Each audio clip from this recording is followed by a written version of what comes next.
আল্লাহুম্মা সাল্লি আলা মুহাম্মদ ওয়া আলা আলে মুহাম্মদ। বিসমিল্লাহির রহমানির রহিম। নাহমাদুহু ওয়া নুসাল্লি আলা রাসূলিহিল করিম। আল্লাহ নামে আরম্ভ করছি, যিনি পরম করুণাময়, অতি দয়ালু।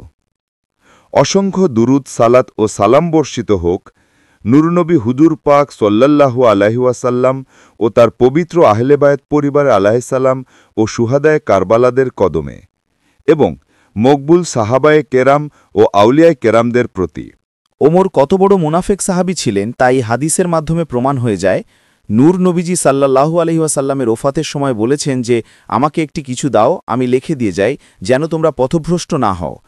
তখন ওমর বলে উঠলেন, নবীজি মৃত্যুর যন্ত্রণায় আবল তাবল বলছেন। নাউজিবিল্লাহ, আস্তাগফিরুল্লাহ। নবীজি সাল্লাল্লাহু আলাইহি ওয়াসাল্লামের নামে এত বড় অসম্মানীমূলক কথা মুনাফিক সাহাবীরাই বলতে পারে। সে আরও বলেছেন, আমাদের মাঝে আল কুরআন আছে, এটাই যথেষ্ট। তার মানে রাসূলুল্লাহ সাল্লাল্লাহু আলাইহি ওয়াসাল্লামের কথার কোনো মূল্য নেই, তাই আল কুরআনই যথেষ্ট, কোনো কিছু লেখার দরকার নেই।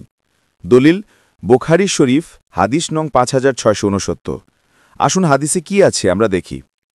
ইব্রাহিম ইবনু মুসা হাদ্দাসানা হিশামুন আন মা'মারুন ওয়া হাদ্দাসানি আব্দুল্লাহ ইবনে মুহাম্মাদিন হাদ্দাসানা আব্দুর রাজ্জাকি আখবারানা মা'মারুন আন যুহরি আন উবাইদিল্লাহ ইবনে আব্দুল্লাহ আন ইবনে আব্বাসিন ক্বালা লাম্মা হুদিরা রাসূলুল্লাহি সাল্লাল্লাহু আলাইহি ওয়াসাল্লাম ওয়া ফিল বাইতি রিজালুন ফীহিম ওমর ইবনুল খাত্তাব ক্বালা আন-নাবিয়্যু সাল্লাল্লাহু আলাইহি ওয়াসাল্লাম হালুম্মা আকতুব লাকুম কিতাবান লা তাদিল্লু বা'দাহু ফাকালা উমরু ইন্নান নাবিয়্যা সাল্লাল্লাহু আলাইহি ওয়াসাল্লাম ক্বাদ গালাবা আলাইহিল ওয়াজহু ওয়া ইনদাকুমুল কুরআনু হাসবুনা কিতাবুল্লাহি فاختلف أهل البيت فاختصموا منهم من يقول قربوا يكتب لكم النبي صلى الله عليه وسلم كتابا لن تضلوا بعده ومنهم من يقول ما قال عمر فلما أكثر الله والاختلاف عند النبي صلى الله عليه وسلم قال رسول الله صلى الله عليه وسلم قوموا قال عبيد الله فكان ابن عباس يقول إن الرزية كل الرزية محال بين رسول الله صلى الله عليه وسلم وبين أن يكتب لهم ذلك الكتاب من اختلافهم ولغتهم।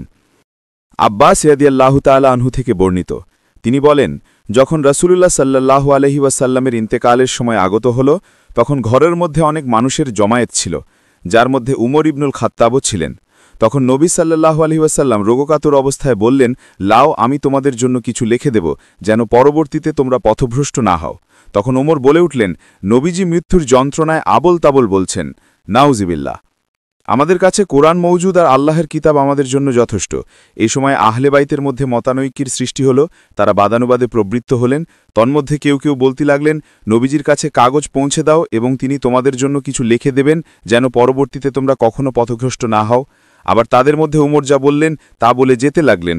এভাবে নবীজি সাল্লাল্লাহু আলাইহি ওয়াসাল্লামের কাছে তাদের বাকবিতণ্ড ও মতভেদ বেড়ে চলল। তখন রাসূলুল্লাহ সাল্লাল্লাহু আলাইহি ওয়াসাল্লাম বললেন, তোমরা উঠে যাও।